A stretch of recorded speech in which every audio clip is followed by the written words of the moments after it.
My name is Matt Dunne. I head up community affairs for Google, and I am delighted to be here. When Mark called me and said, why don't you come and share some of your thoughts and perspective, I said, well, what do you want me to talk about? And he said, have free reign. And I think that's a dangerous thing to tell anyone who has been in elective office at any point in time. But nevertheless, I am going to spend some time this morning talking a little bit about what the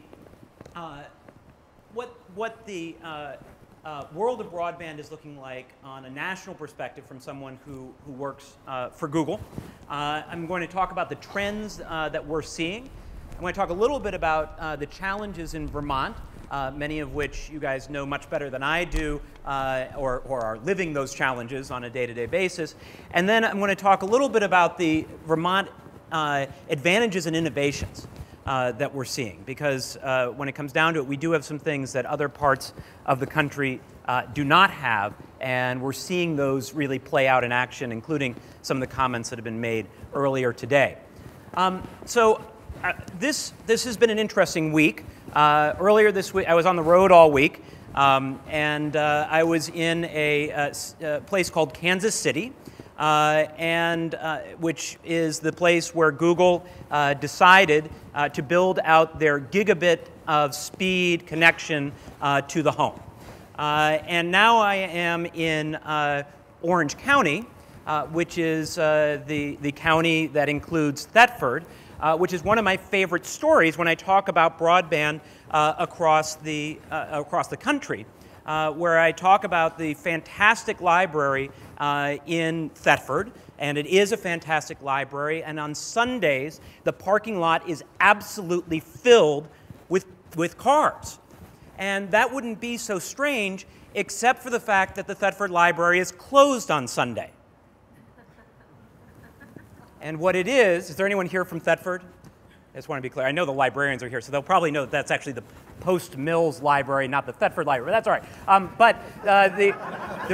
You can imagine why it is that they're there. It's because they are sitting in their vehicles, on their laptops, using the Wi-Fi that is bleeding out of the windows because it's the only high-speed internet connection in Thetford. And in fact, usually it's an amazing thing. They do it in the middle of winter, the cars are running, someone actually goes around and hands out coffee. It's all very communal, but it also speaks to the need and the demand that is out there and the necessity for broadband. To me, it's an interesting example as well to go from a city where Google is going to overbuild not one but two carriers. So Time Warner Cable and AT&T both have deployments in Kansas City. We're going to be overbuilding it with what is essentially 100 times the average speed of internet connectivity, and in both directions. Back to a county which exemplifies the challenges when you don't have anything but dial-up at all. And I want to give you a couple of statistics, because you're going to be having some other discussions, and I think it's important to sort of get a context of what's going on in the internet today. There are now just shy of 2 billion people that are online. There was this last year $165 billion in e-commerce in the United States alone. And the United States is not a majority of e-commerce that's taking place, and that is a huge number. What's also interesting about that number is that it is increasing very, very rapidly, 20% year over year, and it still only represents 4% of the sales. So there's still a little room for expansion here. And as you're seeing that growth over time, as it accelerates, that number is only going to become larger. There are 2 million Google searches worldwide per minute. Just to give you a context of how much there is generating.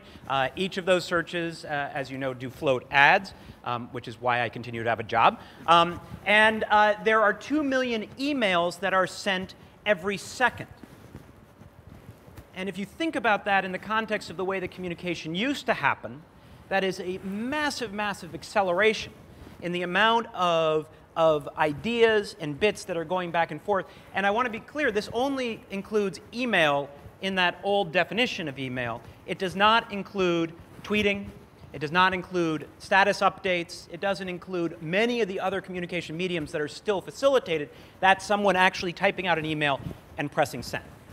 And then my favorite one, and this is a newly updated number, is that there are 35 hours of video uploaded to YouTube every minute. We are now at a rate where if someone started watching all of the video uploaded to YouTube since last quarter, they could not finish watching it by the end of their lifetime. So this is creating a continuation of what many refer to as an information revolution. The amount of information that is moving is growing very, very quickly. And the demand for being able to get your arms around that information is growing, and the importance of the content that is there.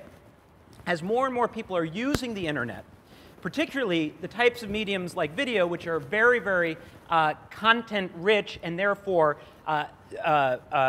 space-intensive, that the importance of the internet continues to grow if you're going to be connected to information. And as we all know, information is power. So I want to talk just a little bit more about why broadband matters. Mark said I could talk about whatever I want. I'm going to really make the strong pitch that we need to continue down the road of bringing real high-speed internet to Vermont. And I'm delighted that Karen is doing the work that she's doing. I had the pleasure to vaguely assist her in an early plan, which she did extraordinary work on and is now continuing to carry that ball forward with the audacious commitment that the governor has made, which I certainly applaud. But the importance, fits into all kinds of things. And when you want to talk about the importance of broadband, I tend to look for how consumers respond to it. And we could certainly look to things, to revolutions that have started, literally like in Egypt.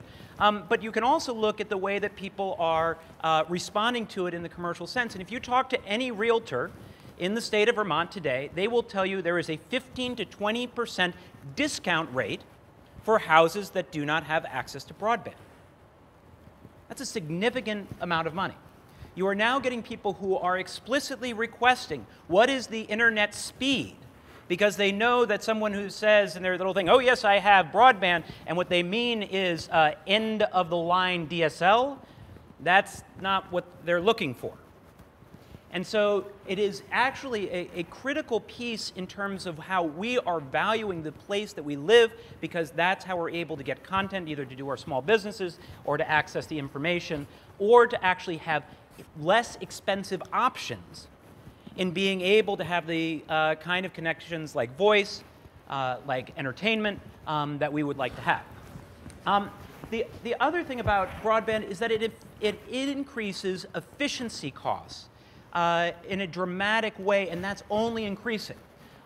The development of netbooks is something that can only happen with a high-speed internet connection. And the development of netbooks is not only cool because yet there's another gadget, but the cost of a netbook is a fraction the cost of a laptop. And for those of you who haven't used netbooks, netbooks are essentially very, very thin laptops, or, well, depends on what you call them, but it can also be tablets and other kinds of things, that are not using software that resides on that particular device. It's using software that resides on other servers elsewhere. As a result, the things that you need to put into that laptop is very, very little, and it's very inexpensive. And so what used to cost $1,200 or maybe $600 if you got the really cheap version of a laptop, you can now get for $300, and projections are it will be down to $200. So as we are looking towards trying to make sure that we bridge the digital divide on both sides, not only making sure that there is connectivity, but also making sure that people can afford the devices to be able to connect to that information highway. This is the opportunity we have, but unless you have a high-speed internet connection, you can't take advantage of those netbook opportunities. And the other is cheaper software. and I'll talk a little bit more about the cloud in a bit, but the ability to have software that is aggregated in a central place means that people can charge, companies can charge a lot less. So going from a license, which can typically cost $1,200 for an Exchange server type of environment, to as low as $50 per user per year. That's a tremendous savings to both consumers and businesses and governments and everywhere else. And it also, broadband is shown to directly affect economic development. And there are some really interesting studies that have come out. The Brookings Institution, Darrell West specifically, just looked at what happens when you increase the amount of speed of internet connection in a community, and they see a direct causal correlation to the gross product of that particular region. And there's a variety of reasons. Some is because people are able to sell their stuff faster on a personal basis. Some is because they're able to start up companies in their garage once again. And others because they're able to expand their workforce to people who don't have traditional work hours. And it's just, and the numbers are quite stunning.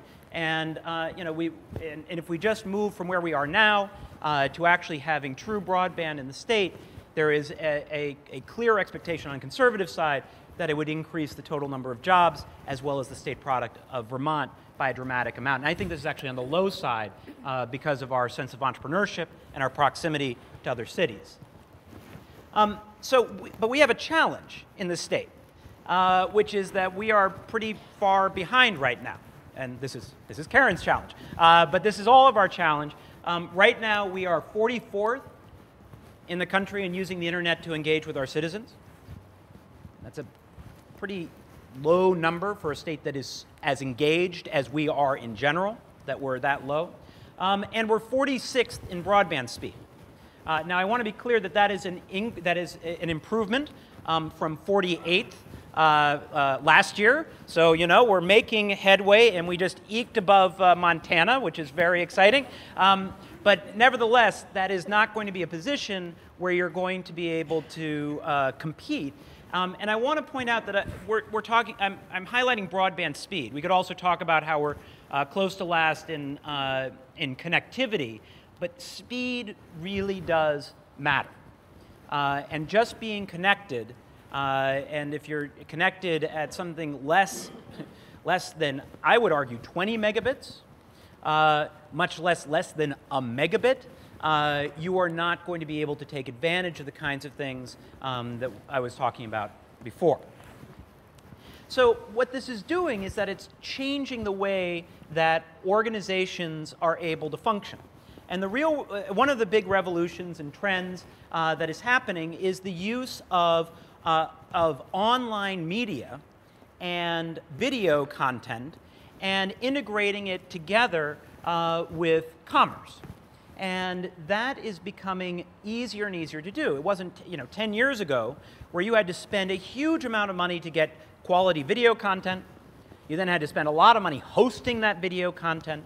And then you had to hire someone and pay them a whole lot of money to write zeros and ones in order to be able to use that content in a way that would actually engage an audience or a customer. Today, that cost is dropping dramatically. What used to require a very fancy and very expensive $2,000 camera in order to tape something can now be done on a smartphone in high definition. The ability to post that information, assuming you have decent bandwidth, is very, very quick, and it can go and then it can be distributed to the world through mediums like YouTube, and then they can be embedded very quickly in a platform that doesn't require any knowledge of anything even like HTML. So that you can actually put it in, you can post it, and then you can integrate it to commerce. You can actually have on it two things. One is an immediate way for people to be able to purchase something, to donate, or to actually float your own ads. And so the creation of publishers or production studios, if you want to call them that, has exploded across the country. And my favorite example is there was a New York Times story about a couple of comedians in New York who had gotten turned down for internships at Saturday Night Live. And so they decided to start their own YouTube channel. And they were separate. They didn't know each other. They were doing this independently. They were able to then float ads on that YouTube channel. They reached out to their networks to get some audience share. They were actually kind of funny. So people told other people, and so they were able to get to it. And started watching it and started clicking a few on the ads that were being displayed. And they finished the quarter of last year each making $100,000. Now, that's incredibly powerful, not only because these are individuals who are able to go out and say, I believe I have skill and I'm going to share it, and I believe that there will be people who respond to it. The money goes directly to them. And one of them is continuing to do it and now has 2 other shows that he's publicizing. The other one got a cable contract to do a show in a traditional sense, which is completely backwards of the way it's supposed to be. This is causing an incredible amount of disruption in the production, in the producing world, because it questions who is a producer. In this particular example, it's in the nonprofit space. Autism Speaks is a national nonprofit that focuses on autism, and what they've done is they've embedded essentially a PSA into their site. It's a very moving PSA, and they have put right up here, if you can see it, the Donate Now button. And what they've discovered is when you have just watched a very emotional, powerful video, just like Sally Struthers knew when she was doing ads for care, and you ask someone to take action at that moment, the likelihood of doing it goes through the roof. And the cost for setting this up, excluding the cost of developing that PSA, the cost of setting this all up is 0. And the amount of resources they're being able to bring in is very, very high. The second trend that I want to talk about is mobile, and this gets to Karen's point and emphasis on mobile. Mobile is taking off in a way that I don't think anyone could have predicted even 4 years ago. There is now, as at the end of last year, showed the first quarter where there were more mobile devices sold than desktops worldwide. It's a very, very powerful line change. There are now, by the end of this year, they're now projecting by the end of this year, there will be more than 50% of Americans will have a smartphone. So it's going to be a significant push over there. There is a massive increase of using these for not just making phone calls or doing texts or even email, but doing searches and purchases. And with that is coming online payments, which a number of providers, Google included, but also American Express, are going to be allowing people to use their cell phone essentially as a credit card, where all you have to do is go in and press a button, and you can make a payment over this. You've already got a lot of systems that are in place to allow you to purchase things easier and easier over a cell phone. The idea of showing up at the grocery store and saying, here's my credit card on this thing, is rolling out over this next quarter and will be transformational in the ability to do it. And out of it is a whole bunch of interesting mobile native products that are coming up. The one that I'm finding fascinating is this thing called Zarly, which actually allows you to, they call it mobile Craigslist in real time, where you can post, I would like to have a hamburger delivered to me right now, and I will pay someone $20 to bring it to me. And you can post that. And anyone else who is in the Zarly universe can propose that they will do it. They can say why they're the ones to do it. If you accept them, it immediately goes against your credit card in a PayPal kind of way, so you can avoid fraud. And that person, if they deliver, that hamburger gets paid. And it is tailored to the understanding that they will know where you are, so that if I am not from Toronto, and I happen to be in downtown Toronto, and I hit that, people in downtown Toronto will know I'm the one who's looking for that particular offer. It's very, very powerful, and I think it has the potential. Now, I don't know if that will work. Lots of these things come and go. My wife, when I posted something about this, said, we have a rooster that's kind of aggressive. I will pay anyone $20 to come take it away. We had 6 offers in about 30 seconds. They have not met this rooster, I want to point out, but these kinds of things are going to continue to emerge in ways that we can't imagine. With them, a whole bunch of questions about privacy, and Vermonters are kind of committed to those privacy things. But with opt-in mechanisms, the idea of your mobile location being a piece of commerce, as well as a piece of contributing and being able to volunteer, is going to be a big piece of the puzzle. And just to give you a sense of how it's been growing, we have seen a 4x growth in the last year alone in the use of mobile to do searches. And I will highlight that Google is a company that's in it to make money, as well as hopefully do some good in the process. A little over a year ago, we bought a company called AdMob, and we paid $750 million plus or minus for it. And we were laughed off of Wall Street. It had not made a dime.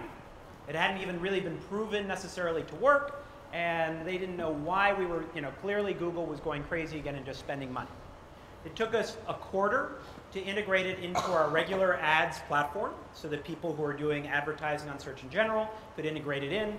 We finished the third quarter of 2010 netting $250 million in advertising revenue from ads on mobile. So I think we did okay with that particular purchase. Now, the only way that that could happen is because of this incredible change, and because of the fact that people are using their mobile devices. And the other interesting thing is the likelihood of someone who looks up something on their mobile device actually purchasing someone or calling that place is much, much higher than people who search on traditional laptops or desktops. So there is this very, very interesting ecosystem that's taking place. I will also point out the interesting thing about texting, particularly for under 30-year-olds. If you know any under 30-year-olds, you will probably know they don't check their voicemail anymore. Thank God there are systems to allow it to be transcribed. Otherwise, I don't think they would ever go anywhere. But they text all the time. And the open rate for text is, right now, is somewhere in the low 90 percentile. They use it as a medium. They respond to it. They look at it. They may ignore it. But it's a medium that is continuing to grow and will continue to grow over the years. The next big trend I want to talk about is cloud computing. And cloud computing is a mechanism by which you can use software and data and computer chunking power that is not in your room or on your laptop, or isn't even in your building, but can be off-site in a data center someplace else, miles and miles away, and frankly can be in multiple data centers all at the same time.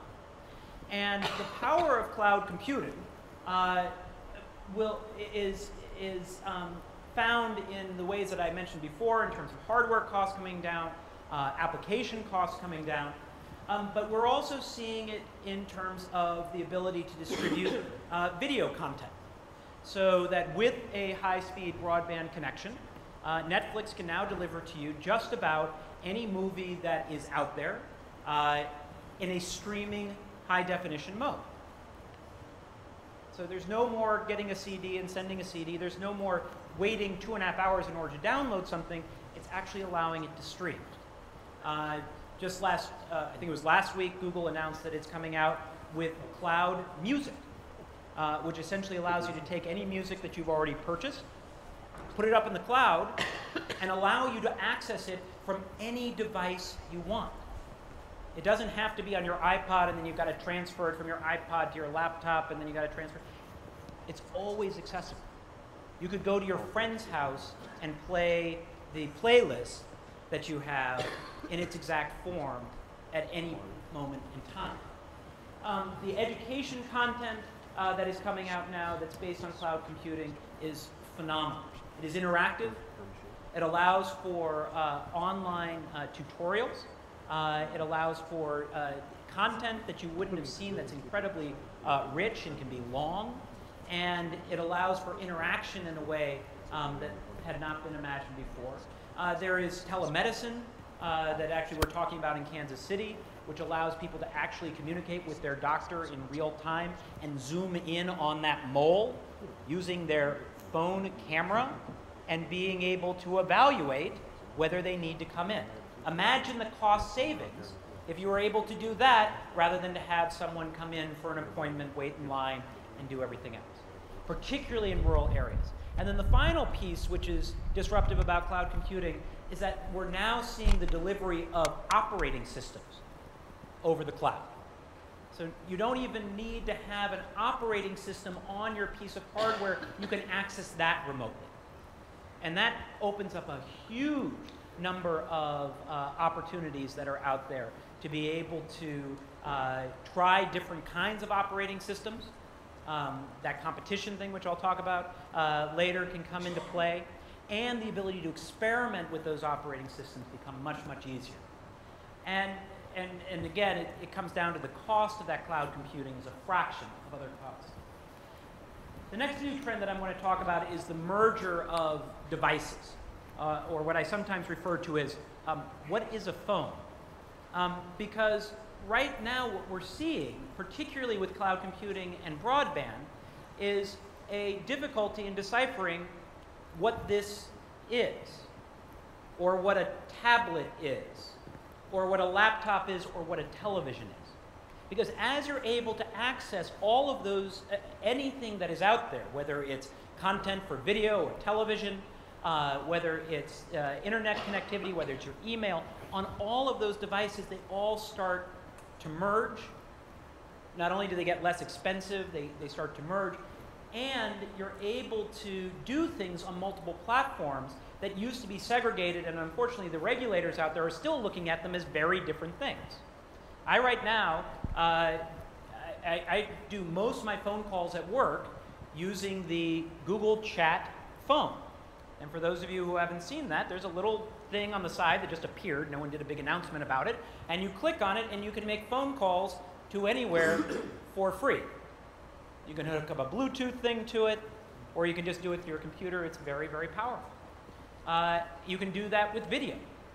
And you can actually have video conferencing, which is in very good definition. It moves very, very quickly, right out of your box, that you used to have to spend a lot of money getting a big fancy piece of equipment in your office in order to be able to do, or you had to go to a special location in order to be able to do it. You're now being able to do it straight out of your laptop using a service that does a whole bunch of other things, but you can put it up in full screen. One of the disturbing things that happened to me the other day is that I was chatting with someone online, and they said, well, I'm going to call you in a minute. I said, okay, give me a moment. And I shut my computer to let them, basically let them know I wasn't back yet. And my cell phone started ringing with a chat phone call coming over the chat function on my phone. Sounded perfectly good. We had a conversation. And then yesterday, someone said that they wanted to video conference me when I was talking to them. I was actually texting with them. And I said, great. And they, being the impatient Googler type, did the video chat with them right away. And the video showed up on here. The camera worked perfectly good. I was a little shaky. I was like, what are you doing here? It was a little strange. I'm still getting to my desk and it's moving around. But the point is that the merger of all of these mediums are happening at a rapid, rapid rate. So that a tablet and a television and a phone and a laptop are all becoming the same kind of thing, and you get ultimately an infinite number of options for what you want to use, when you want to use it, and how you're going to use it. This is leading to multiple devices in the same house and in the same business. When you have multiple devices in the same house and the same business, the bandwidth or the amount of speed that you have becomes really, really important. because it used to be just one desktop was on at any given point. Now everything is going to have it, and that gets gummed up pretty quickly. And you're also seeing some interesting things with these devices and what's on the other end of it. I'm just going to touch on this because I find it fascinating. Companies like Google are getting very advanced with things like voice recognition. So I'm not sure if I'm breaking the law or not, but I text while driving. I just don't use my fingers, because on the Android platform, the voice recognition is good enough that I just, just like I'm making a phone call, I put it in that mode, and I can text, I can actually say a line. It is about 95% accurate, and then I can say send. And it sits right up there on the dashboard, so I see what the response is. And we have essentially a conversation via text. There's no, there is a legislator here. Sorry about that, Ernie. You may need to address that definition in there in terms of what does that mean? I mean, that's no more dangerous than speaking on the telephone. And is that what the legislature actually intended when they suggested that we shouldn't be texting while driving? The other interesting piece is that we have translation that is getting better and better and better, which allows for anything that is in text to be translated instantaneously into about 270 languages right now, and it's increasing in terms of dialects and other things. And what that is allowing in the very near future is the ability, since the voice to text is instant and the translation is instant, to be able to talk into a phone on one side in English and have it come out in any language on the other side with almost no latency. And the power that that provides as you're thinking about communication and what does it mean to communicate becomes just a very, very new frontier about collaboration, about working with other people, about the knowledge of language, the need for knowledge of language, a whole lot of questions that are coming up as these trends roll out. The other is in education, and for those of you who are in education, you're already seeing this. There are some huge steps that are being taken in distance learning, which in a rural environment is incredibly important, particularly in a state that's losing student population on a regular basis. And so now that it doesn't require huge amounts of money to be able to do good video conferencing, the ability to allow for a class in Chinese that's being offered at Stowe High School to be offered to the rest of the state becomes much more viable. Now, it's never going to replace the interaction between a teacher and a student, but compared to not having any opportunity, it's much, much more powerful. And as we're looking at trying to maintain, as some of us want to, the small schools that we have for that intimacy, we can do that without compromising the content that is available and still do it at a reasonable cost. There is the whole world of supplementary education and the explosion of after school or plus time or sometime during study hour classes to allow people to continue to pursue math or second languages or other things that are incredibly powerful and are now at the point where it's not just a cute little gimmick, but they're actually measuring the success rate and the number of grades that students jump from an hour a day after school working with one particular program or another. There's also the phenomenon, how many teachers are here? Are there any teachers here? Okay, so you can probably understand this, is that the students are getting ahead of the teachers. And it's not usually the way it's supposed to work. And the power of that is phenomenal. And in fact, the example that I love to give was actually a Northeast Kingdom school where a student was asked to do this great project where they were going to research a scientist, and they were supposed to, through the view and the approach of that scientist, evaluate the melt in the Arctic and how they would look at that particular problem. And this one very bright girl goes online for a little while. They were told, where they were supposed to go to find the information about that scientist and the URLs, and very, very specific. And so she goes on for a few minutes and then goes and reads the novel that she had brought. And the teacher's a little concerned. Then the girl goes back on, looks at something, prints it out, and then goes back to reading her novel. And then when it comes time for her to actually present, right, in front of the whole class, the teacher, listens to her, and it's not the way that that scientist would approach the problem by the framework that she had been given. And she was actually really concerned, and she said, Lily, I'm a little concerned that you didn't really work very hard on that, and that's just not right. And she said, well, I'm sorry. When you gave me the assignment, I just looked up Dr. Weinstein's email. I sent him an email and asked him the question, and this is what he wrote back. And by the way, he's in Cambridge looking at colleges with his daughter. And as teachers, that just makes you pause for a second, because the question is, what is then the purpose of education? Is it the memorization of information, or is it the ability to not only digest the massive amount of information that's there through a thoughtful framework, but also about the ability to communicate, the ability to understand that if you can communicate with people in near real time, that your ability to understand and tackle a particular problem becomes much more difficult to wrap into the traditional mechanisms and frameworks that we have for education. The whole question of cheating on a math test becomes a very, very difficult one. Because yes, we want them to be able to understand the individual computation that goes into it, but if they could just text their friend when they're a grown-up who's really good at math to get the answer anyway like that, does it matter anymore? These are all things that we need to be grappling with as we're thinking about education, as we're thinking about continuing education, as we're thinking about business, and as we're thinking about the sense of community. So the opportunity, we got so far behind, we ended up ahead. And I think he's right, because whatever it is that we did to hold on to things like town meeting, to hold on to our sense of community, allows us to do things that we shouldn't be able to do. And Green Up Day is certainly an example of that. Try explaining Green Up Day to someone outside of Vermont. It is really difficult.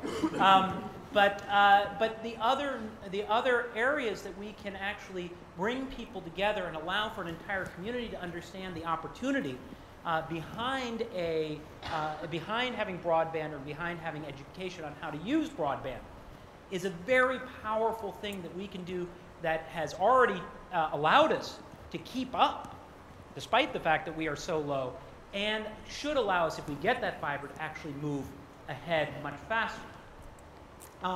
The examples that I want to use here is EC Fiber, which is an initiative that's taking place, a lot of it right here in Orange County, is a fascinating model of towns and individuals not only getting together. Now, how many times have you seen 27 towns agree that they're passionate about the same thing at the same time? That doesn't happen very often, much less contiguous towns.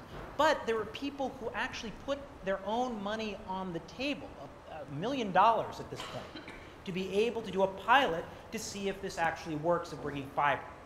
That's an incredible community effort that has taken place. And we see the same in the work that's being done by the Council on Rural Development, and making sure that communities understand how they are interconnected and can be more interconnected by this work. And it's very, very powerful. The other is Vermont's innovation in education. My favorite one, the lore at Google, is that we offered free apps or enterprise suite for free to colleges a number of years ago. But we didn't offer it to K-12 schools, right? We didn't think it was ready. We wanted to see how it worked in colleges, blah, blah, blah. And so when we finally rolled it out, we did this big announcement that we were going to offer it to K-12 schools. And I got to tell some superintendents in Vermont early about it. And they said, isn't that what Dan French has been doing down in Manchester? I said, what do you mean? And so Dan stood up and he said, oh yeah, Matt, we saw the offering. We just ignored that higher ed thing. And we've been using it for the last 2 years. And it's been great. We've been saving, about $80,000 each year since then, when we haven't had to have servers, and we're doing all these very cool experiments. So that's very Vermont in a lot of ways.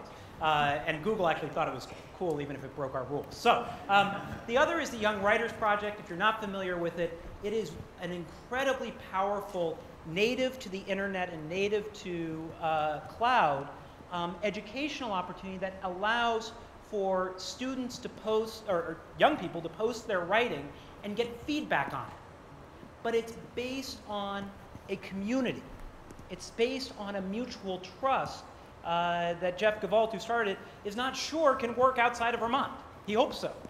But it's that notion that people know that they're also from Vermont, that they can say things and they won't be offended, and that they can actually connect then in person, as well as being connecting online to improve their writing. And the impact that it's had is incredible. And now schools are going to them to integrate it into their curriculum rather than the other way around, which is very powerful. And the final one is a project in Hartford High School where they are using 3D SketchUp to actually to have a class where students are building three-dimensional renderings of the historic buildings in downtown White River.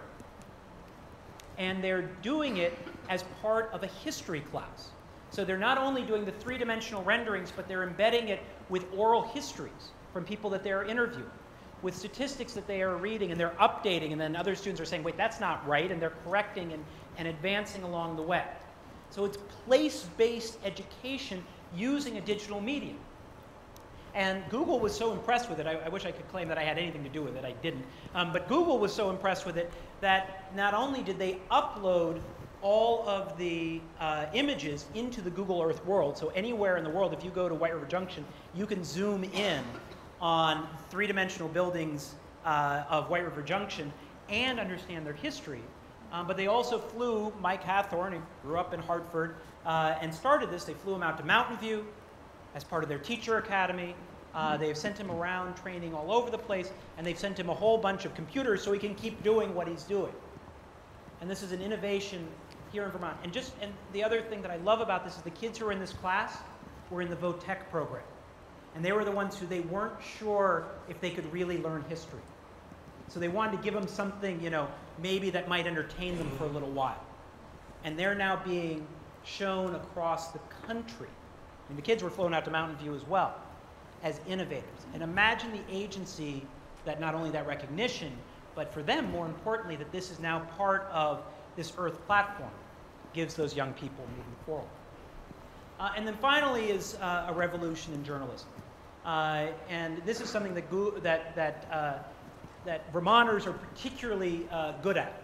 For those of you who remember, it's hard to see, this is the Reason and Brimstone blog that some of you may remember was a critical part of the Welch Rainville campaign.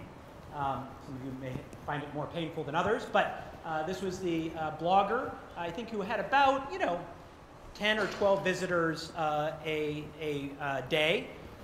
She would go back and forth between blogging about politics and blogging about birds. This is what was up when I took this screenshot. Was her birding? It was her birding day, and what she did was she was looking at Martha Rainville's website. She noticed that some of the language on it seemed familiar. She was a teacher, and so she had some of that software that would check on plagiarizing. She ran chunks of the website through it and discovered that it was lifted directly, part of it was lifted directly from the George W. Bush website, and another huge segment of it was lifted directly from the Hillary Clinton website. And what did she do? Did she call the campaigns?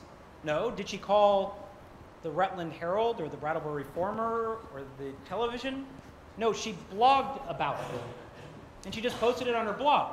Now it happened that Peter Frayne also read her blog every day and was one of those 12 because he was entertained. It hit the Peter Frayne website. It then was a news story for 5 days. And many in Washington who watched that race as one of the closest watched congressional races in the country believe that those 5 days about that scandal made the difference in that election. Whether or not it did, it shows the power of this citizen journalism mode. And we're now seeing it with VermontDigger.com, which is actually blending professional journalism with amateur journalism, and it's showing up in national review. So bringing this to a close, I'm just going to encourage you as you're having your conversations today and you're taking it beyond to think about 3 things. One is that we absolutely have to be aggressive on making sure that we fulfill Governor Shumlin's vision of true broadband connectivity by 2013, because the opportunities are enormous for us, but the stakes are increasingly high if we leave people on the other side of that divide. The second is that we have the opportunity to use our innate sense of community that we have as Vermonters to be able to keep up while we're getting to that place, but also to allow us to be in an even stronger position once we get there, to be successful.